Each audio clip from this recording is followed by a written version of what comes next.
Ngayon po, tayo ay magpiprito naman ng isda. Bababad muna natin to ng mga 1 hour bago po natin iprito. Lagyan ko po siya ng asin at kalamansi para mas lalo po siyang malasa. Mamaya po lalagyan natin siya ng cornstarch. May halong arena para mas masarap at hindi po siya madurog pag pinirito natin. Okay po? So, hintayin po natin siya. Mga after 1 hour po, magpiprito po ako. Salamat po. Okay po, magandang hapon po muli. Ngayon po ay magluluto tayo ng sweet and sour fish. Pero bago po ang lahat, sana po ay kayo ay laging nasa mabuting kalagayan, with good health, at saka maayos ang inyong pangangatawan at ligtas sa anumang karamdaman at sa anumang sakuna sa buhay. Lagi po kayong patnubayan ng ating Panginoong Diyos, Jesus. So ngayon po, ako ay magluluto naman ng sweet and sour fish. Okay. Ito po ay ang slice na isda. Kahit anong isda po pwede. Pwede pong tanggiri o kahit na ano po. Basta po siya slice. Binabad ko po ito sa kalamansi at saka sa asin. Maybe for 1 hour. So, ito po ay ipiprito muna natin sa what's this? Sa harina at saka sa cornstarch para hindi po siya durog pag isinerve na po natin sa ating pamilya. Okay po, lagyan natin siya ng harina at all-purpose cornstarch. Okay po. Narito. Konti lang po ang lalagay para po hindi naman siya masyadong makapal ang cornstarch. Mga 1 kutsara lang po ito. Yan. Konti lang dahil konti lang naman yung isda natin. Tapos yung all-purpose flour po. Ganun din po. Pareho sila ng dami. Kung marami kasi baka po masayang ang ating ingredients. Mamaya po ay ipapakita ko sa inyo ang mga ingredients ng sweet and sour fish. So ngayon po ay bubuksan na natin to. Medyo mahirap buksan eh. Basilia bowl. Ito.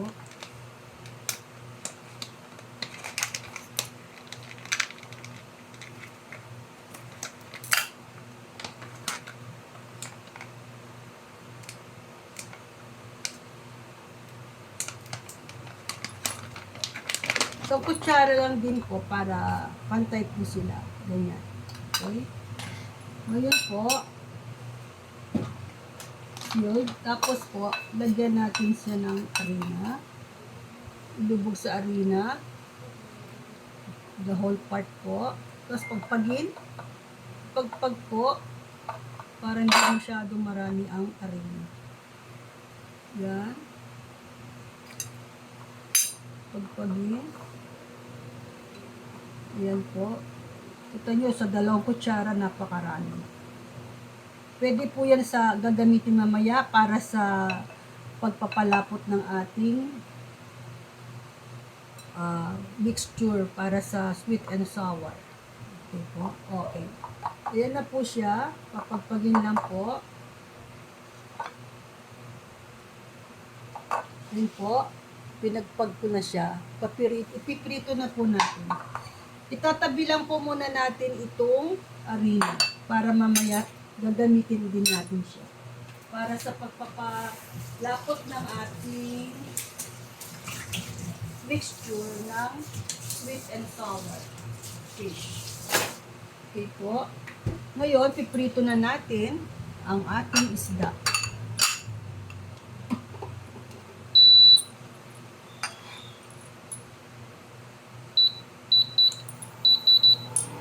Sa mataas na temperatura.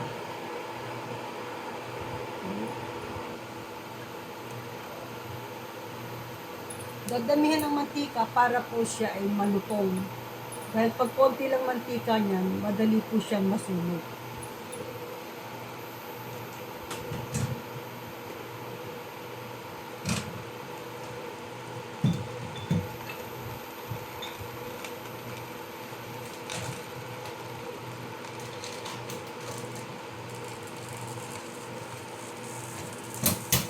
Ngayon po natin uminit ang mantika bago po ilagay ang mga isda.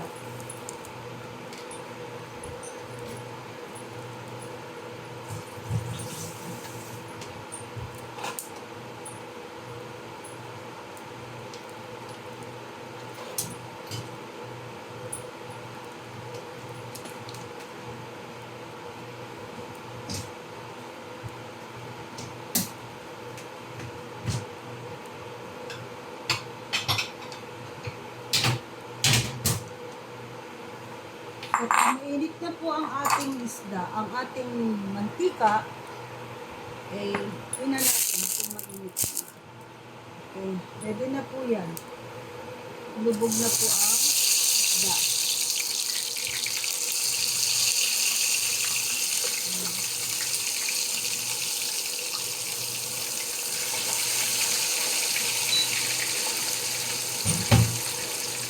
Hayaan muna natin siya.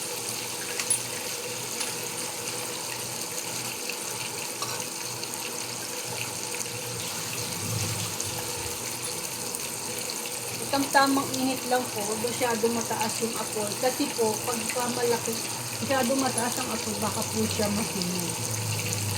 Okay? Hinanda ko na rin po ang mga ingredients para sa sweet and sour sauce po niya. So, pag naprito na po ito, ihanda po natin ang kanyang sauce.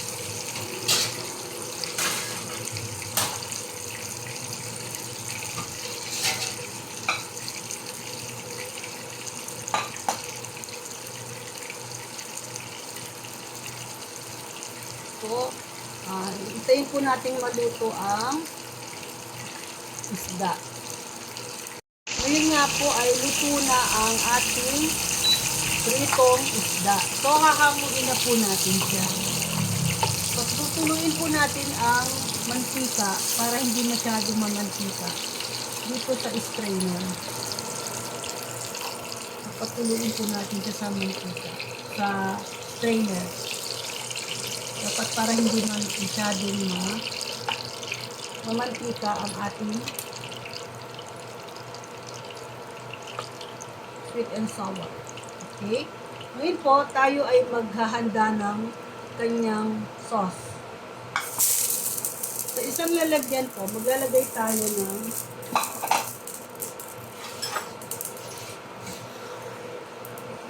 tubig. Tatlong takal lang po nito. Tapos po, toyo. Nilagyan natin ng toyo at suka.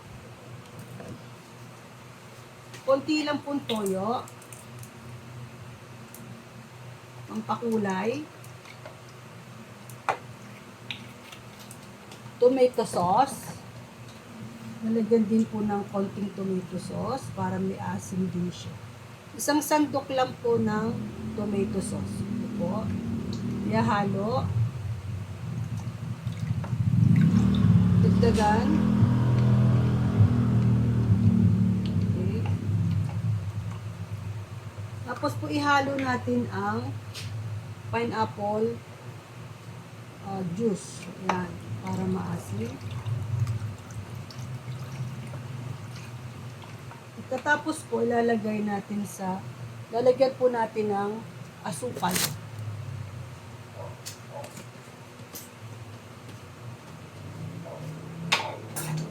Brown sugar po. Depende po sa inyo kung gusto nyo matamis. 2 kutsara lang. Mamaya titikman natin kung tama na po siya.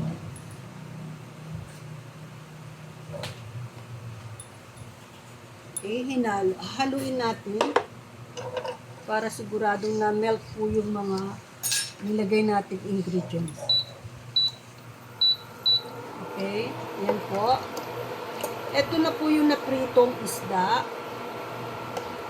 Slice isda. Tikman muna natin kung anong lasa ng ating nilagay na mga ingredients.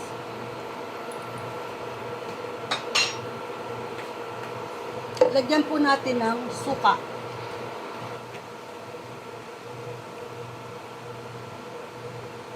Isa munang ganon. Haluin hanggang hindi pa kumukulo. Diba? Okay. Pabayaan po kumulo. Pagka kumukulo na po, ilalagay na natin ang mga sangkap katulad ng sibuyas, luya at bell pepper, kamatis. At pag isi-serve na po, ilalagay ang spring onion,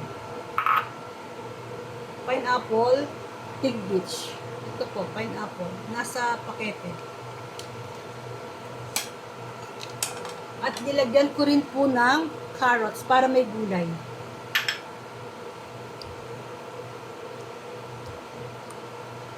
Tabi muna natin ang isda.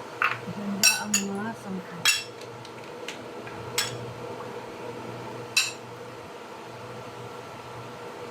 Kaya ang kumulo. Pag kumulo na po siya, ilagay na natin ang mga ingredients. Katulad ng sibuyas, at luya, bell pepper, kamatis. Pakuluan mabuti.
Ngayon po ay kumukulo na siya. Ilagay na po ang mga ingredients na tulad ng sibuyas, kamatis,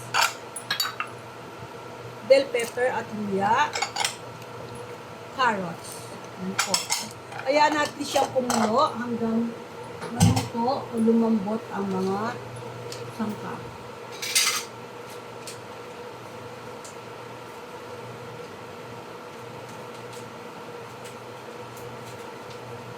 Ilagay na rin po ang pineapple juice, ang pineapple tidbits. Kaya ang kumulo at maluto.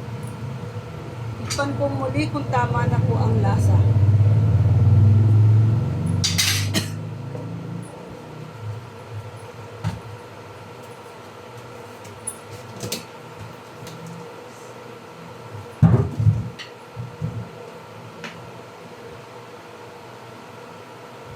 Tikman natin kung tama na ang lasa.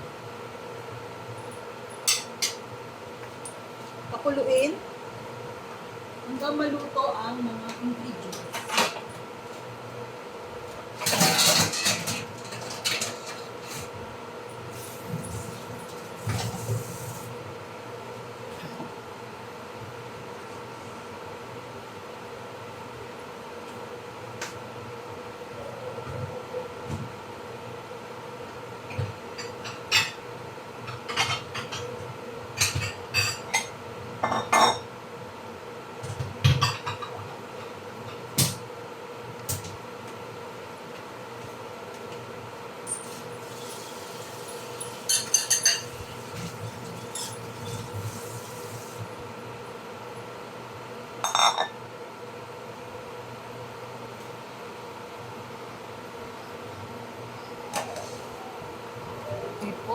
medyo malambot na po ang mga sangkap.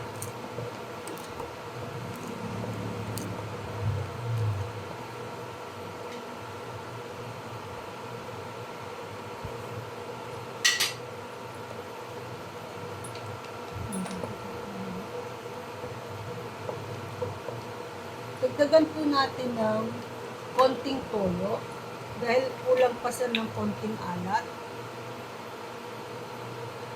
Konti lang po ilalagay para po maganda rin ang kulay. Yan.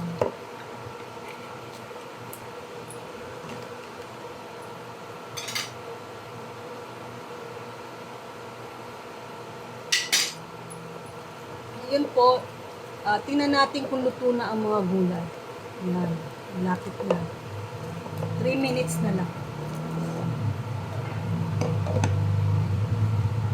Yung kung natira kanina na pinangbalot sa isda, lagyan po natin ng tubig. Konti lang. Tutunawin natin siya para ito ang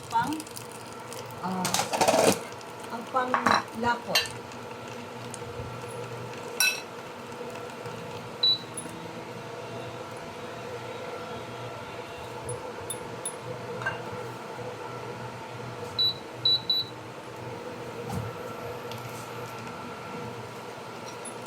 Tunawin sa konting tubig.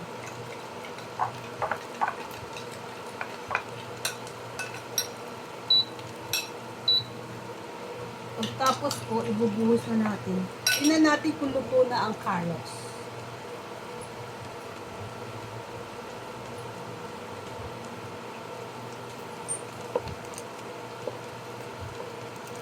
Pwede na din po.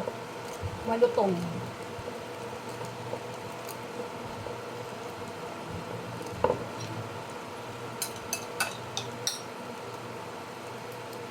Lagyan natin ng slurry o pampalapot. Haluin habang nilalagay.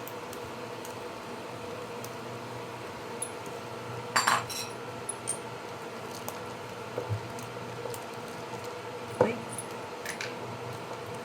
Kung palagay po ninyo kulang pa yung lapot, dadagdagan po natin ng slurry.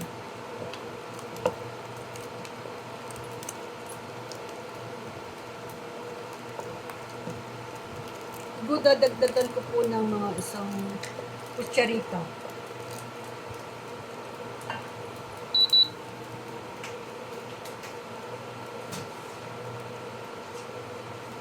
Cornstarch po ang idadagdag ko.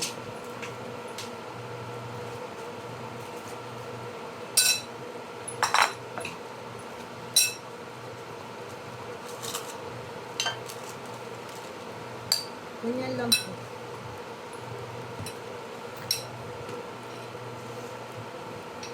Tapos tutunawin sa tubig para hindi buo-buo. Bubuhos muli. Dagdagan. Yan. Tama-tama po ang consistency ng ating sauce. Ayan. Yan. Tama lang po ang consistency ng ating sauce.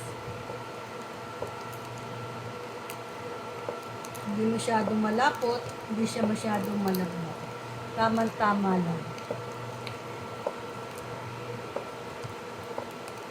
Ngayon, kung kapalagay po ninyo ay kulang sa tamis, dagdagan po. Ito, titingnan natin kung tama.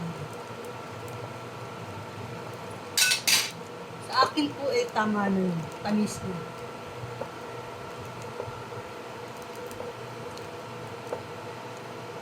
Yan.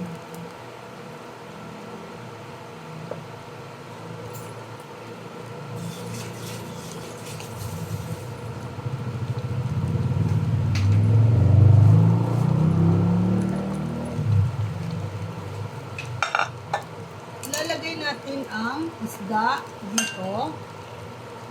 Tapos ibubuhos po natin ang lalagay po natin siya sa container. Tapos po ibubuhos natin dito yung sauce niya para ma-absorb yung lasa. Ito na po siya. So, slowly po, lalagyan natin siya ng sauce.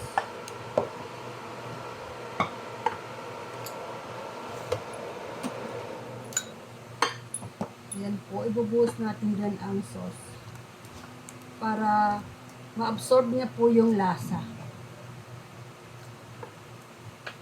Pwede rin po ito ihanda sa mga fiesta o kaya sa family dinner at sa mga birthdays.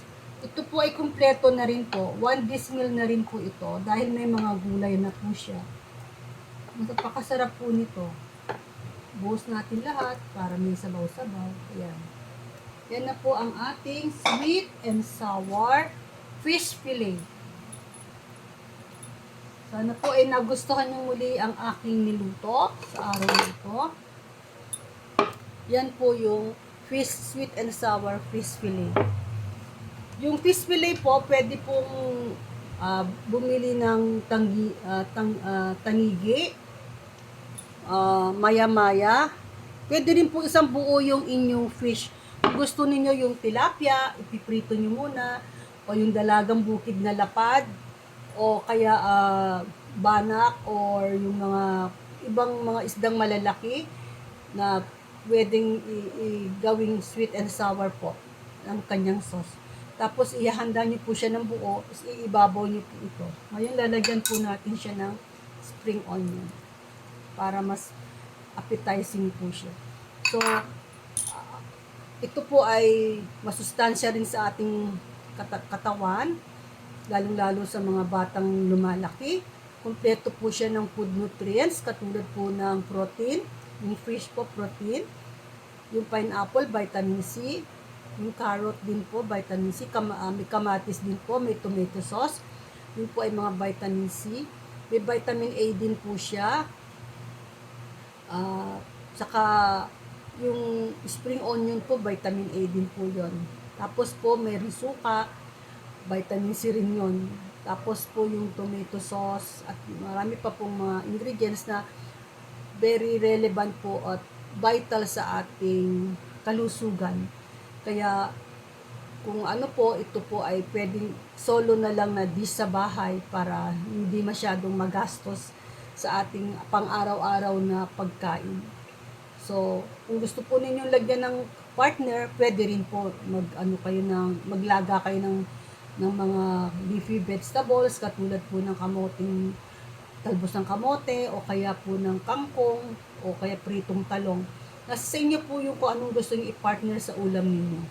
So, muli, sana po ay mag-like and subscribe po kayo sa aking channels, Kusina ni Sylvia. At kung may advertisement din po, huwag nyo na pong skip para po sa ekonomiya. Sana po nagustuhan ninyo ang aking niluto sa araw na ito, ang sweet and sour fish po, fish fillet. Okay po, marami pong salamat sa muli ninyong panonood sa aking niluto sa araw na ito. Pagpalain po tayong lahat ng Panginoon at sana iligtas sa anumang kapahamakan at maging malusog tayo sa araw-araw at ilayo sa karamdaman. Marami po salamat. God bless po sa ating lahat.